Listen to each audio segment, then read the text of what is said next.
नमस्कार दोस्तों आपकी जानकारी के लिए बता दें कि इंटरनेट डाटा का उत्पादन कहां और कैसे होता है। तो दोस्तों आशा करते हैं आपको जानकारी जरूर पसंद आएगी। तो चलिए इस वीडियो को शुरू करते हैं। दोस्तों भारत में लगभग 65 करोड़ लोग इंटरनेट का उपयोग करते हैं। यूज़ प्रीपेड हो अथवा पोस्टपेड, उसके पास इंटरनेट डाटा की एक लिमिट होती है। उसकी सर्विस प्रोवाइडर कंपनी उसे हिसाब देती है कि उसे कुल कितना डाटा खर्च किया। अपना सवाल यह है कि खर्चे का हिसाब तो मिल जाता है, लेकिन इंटरनेट डाटा का उत्पादन कहाँ और कैसे होता है। हर रोज़ दुनिया में कितना इंटरनेट डाटा उत्पादित किया जाता है, तो आइए पता लगाते हैं। दोस्तों दरअसल इंटरनेट डाटा का दुनिया में कहीं भी कोई उत्पादन नहीं होता। यह एक वर्ल्ड वाइड नेटवर्किंग सिस्टम है। आप अपने घर पर या ऑफिस में रखे हुए सभी कंप्यूटर्स को नेटवर्क के माध्यम से एक दूसरे के कनेक्ट कर सकते हैं। इसके लिए आपको किसी ब्रॉडबैंड कनेक्शन की ज़रूरत नहीं है। इसी प्रक्रिया को जब अंतर्राष्ट्रीय बनाया गया तो इंटरनेट कहा गया। नेटवर्किंग के माध्यम से वह सभी कंप्यूटर एक दूसरे से कनेक्ट हो जाते हैं जो शट डाउन नहीं होते। आप अपनी कंप्यूटर स्क्रीन पर दूसरे कंप्यूटर की हार्ड डिस्क में मौजूद फाइल, फ़ोटो, वीडियो को आसानी से देख सकते हैं। इंटरनेट पर विभिन्न प्रकार के वेब पेज किसी भी समय आप इसलिए पढ़ पाते हैं क्योंकि वेबसाइट संचालित करने वाली कंपनी का ऑफिस बंद होने के बावजूद उसका सर्वर हमेशा ऑन रहता है।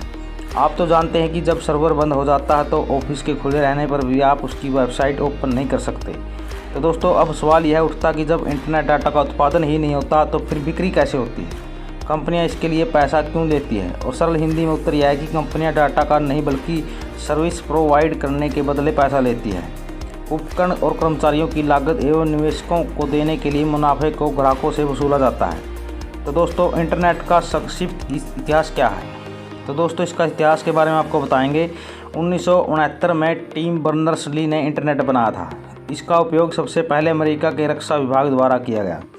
1979 में ब्रिटिश के डाक विभाग में पहला अंतर्राष्ट्रीय नेटवर्क बनाया। इससे पहले तक एक संदेश को दूसरे देश में पहुंचाने के लिए कई हफ्ते लग जाते थे।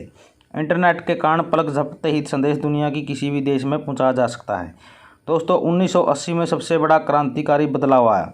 बिल गेट्स और IBM के बीच माइक्रोसॉफ्ट ऑपरेटिंग सिस्टम का सौदा तय हुआ।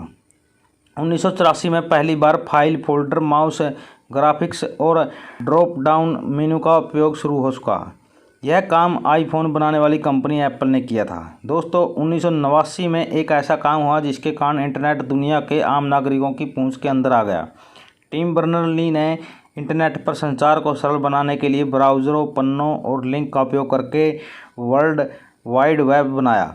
1996 में गूगल ने अपनी शुरुआत की और आज दुनिया में बहुत सारे लोग इंटरनेट का मतलब गूगल जानते हैं। तो दोस्तों आपको समझ में आ गया होगा कि इंटरनेट डाटा का उत्पादन कहाँ और कैसे होता है। तो दोस्तों यह जानकारी कैसी लगी? अगर जानकारी अच्छी लगी हो तो हमारे यूट्यूब चैनल को सब्सक्राइब करना न भूलें और साथ में बेल आइकन का बटन जरूर दबा दीजिए ताकि आने वाली मज़ेदार और ज्ञानवर्धक वीडियो आपको सबसे पहले देखने और सुनने को मिल सके। धन्यवाद।